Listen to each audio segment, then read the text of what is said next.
시간 매체로 이렇게 기록한다.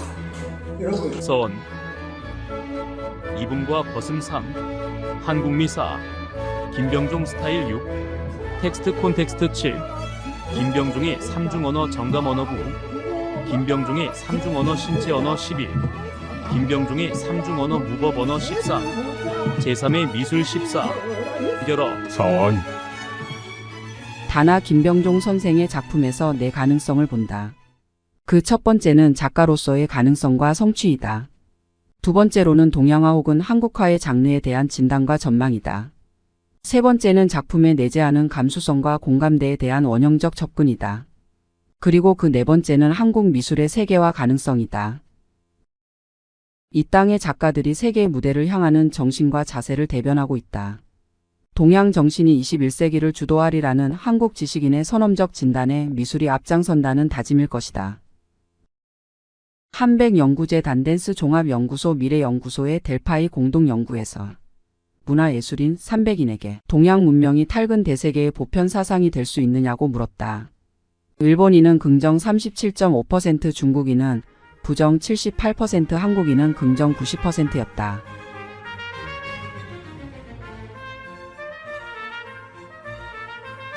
한국 사람들은 이론을 하면은 작품 못한다는 그런 종류의 어떤 징기스 같은 게 있어요. 이분과 버슴 김병종 역시 대학의 아카데미즘을 거쳐 중국 회화의 조형 의식을 연구했다. 왜 가장 유미적인 피렉을 물리적인 붓의 사용으로 설명했을까? 시서와라, 문예서법 그림이 예술이라는 이름의 장르 속에 깃들여 있을까? 그러나 현실에서 체험으로 와닿는 기운이 용필의 뼈대라는 것을 느낀다. 재료와 신체가 동일시되어 기운은 생동하는 것을 알게 된다.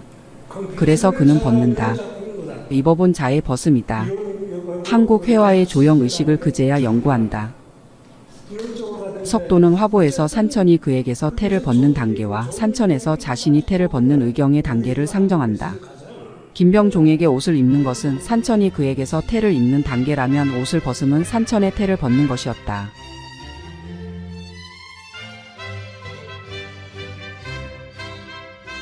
태양가 안에 진흙탕 속에서 한국미 그 바탕에서 작가는 한국미를 논한다.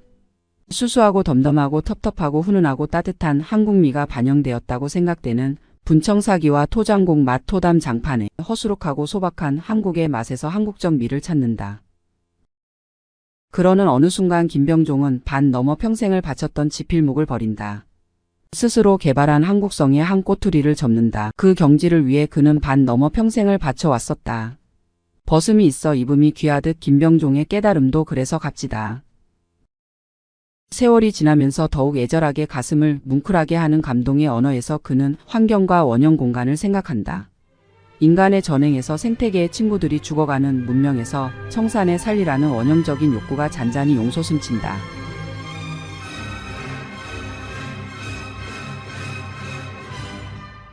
김병종 스타일 김병종은 말한다. 나 위주로 작업한다. 먹과 색의 효용이나 흐르는 물감을 개의치 않는다. 무속과 성상이 공존하고 무속의 정령에 매료된다. 표현적인 에로티시즘에도 관심이 있다. 그 심경의 변화에서 스타일이 창출된다. 김병종의 그림을 이끈 것은 화론에서 도출하되 화론을 넘어서는 경지이다. 즉 일필이지의 옹원한 기운을 앞세우되 고풍스런 격식을 합리적으로 자연스럽게 구사하고 옛것을 배우되 단점은 버린다는 자세로 보인다. 그 착실한 실기와 이론적 바탕에서 김병종의 스타일이 자리 잡는다. 근저에는 미술사 화론 화업을 관통하는 깨달은 자의 동서를 아우르는 지혜가 있다. 서양화의 흐름 즉 플럭스와 맥을 같이 하는 미술사의 콘텍스트가 있다.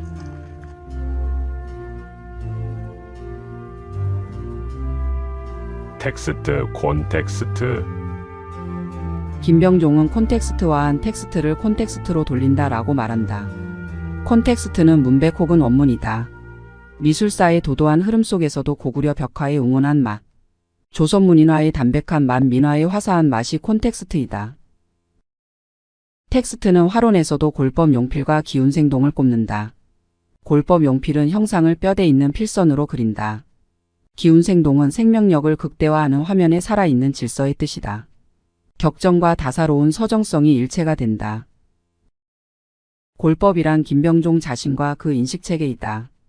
기운생동은 한 인간의 행동 반경이 인식에 제한된 폭을 얼마만큼 펼칠 수 있는가이다. 그 안에 공백이란 이름으로 신체와 무법과 정감 원형의 언어가 만드는 화면의 질서가 있다.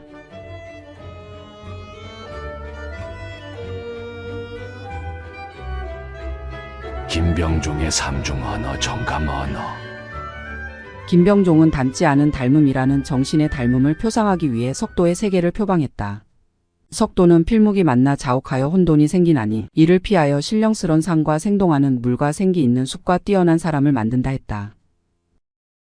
김병종의 그림에서 생명의 노래, 숲에서 그대 주거 눈뜨리, 이름과 너 등이 의미 전달을 위한 지시언어라면 일어서는 풀, 웃는 꽃, 춤추는 들, 꽃은 웃고 풀은 춤추며 구름은 달린다 등은 그 자체 운율이랄 수 있는 정서 언어이다. 김병종은 가슴으로 소재를 선택한다. 나비, 부엉이, 말사람 등의 표상은 화면 위에 하나의 조형 요소로 환원된다. 그것은 의미나 상징 이전의 하나의 독자적 언어이다. 가슴으로 연출하여 보는 사람에 이입되는 정감 언어이다.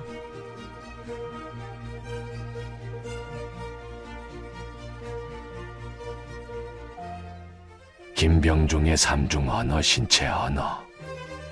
김병종의 그림에 넘실 때는 필액들에는 생동하는 기운이 넘쳐 흐른다. 골법 용필의 일액이 만드는 기운생동의 세계이다. 가슴으로 배어오는 생명력이다.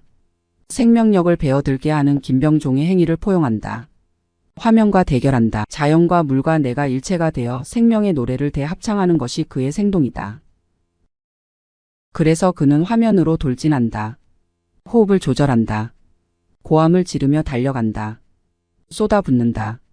큰 붓으로 한 획을 긋고 나가 떨어진다. 화면에는 생동하는 기운이 넘쳐 흐르고 이윽고 보는 사람의 가슴으로 번져온다. 김병종은 아예 이미지와 무관한 일액을 내지른다. 행위의 결과를 화면의 과정으로 고착시키는 일액은 석도의 일액을 뛰어넘는다.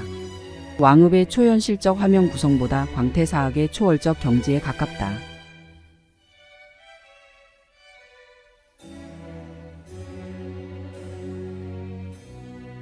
김병종의 삼중 언어 무법 언어. 석도의 화로는 다시 김병종에게 무법의 세계를 가르친다. 석도가 말하는 무법은 법이 없음이 아니라 천지가 혼돈하고 만물이 혼재하여 법으로 다스리지 못하는 상태이다. 그것을 법으로 만드는 것이 일액론이다. 석도에게 법은 그림이었다. 유법 필요하라 했으니 예술적 실천을 통해 변화를 만드는 것이 다름 아닌 나 아닌가. 그래서 석도는 아용화법이라 했다.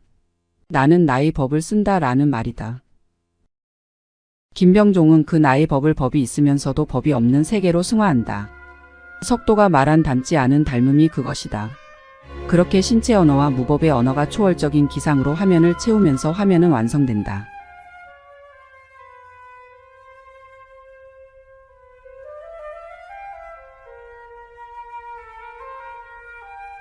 제3의 미술. 김병종은 제3의 미술을 내세운다. 동양화라는 이름으로 우리에게 군림해왔던 제1의 미술이었던 중국 미술과 제2의 영양원이었던 서구 미술에 이어 제3의 미술은 우리의 미술이기를 바란다. 그리하여 스스로 제3의 미술이기를 자처한다. 제3미술은 어디 있는가? 지역성이나 정신성만으로 보호막을 치자는 것이 아니다.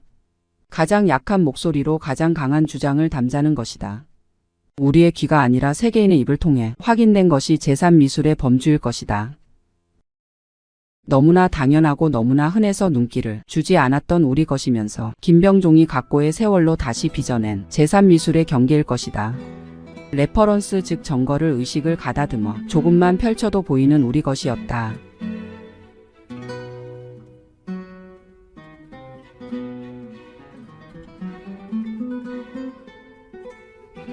거기서 이제 준비한 나라 이야기를 해드리는데요. 결어. 작가는 상업적 예술적 성취를 바탕으로 현실적인 또는 미술사적인 보답에 연연하지 않고 정신과 영혼의 진동으로서의 작품을 고향에 쾌척했다. 작가 김병종이 있어 남원이 돋보이고 남원이 있어 김병종이 돋보이지 않겠는가. 고향에 자신의 노작을 흔쾌히 베풀고 고향은 진취적이면서도 고향의 정서를 안배시킬 수 있는 제사들이 포진한 훌륭한 작품의 안식처를 기꺼이 보답한다. 쉽지 않은 결정이요 드문 인연이다. 예약 남원의 보배이다. 한국적 전통과 감수성 위에 언제나 새로운 물결을 만들어 내듯 예약 남원의 수승한 분위기에서 태어나고 놀고 누리던 한 소년이 다시 그 문사철례의 당당한 성취를 고향에 신고 베푼다. 참 드문 기걸에 이어 폭넓은 요람이다.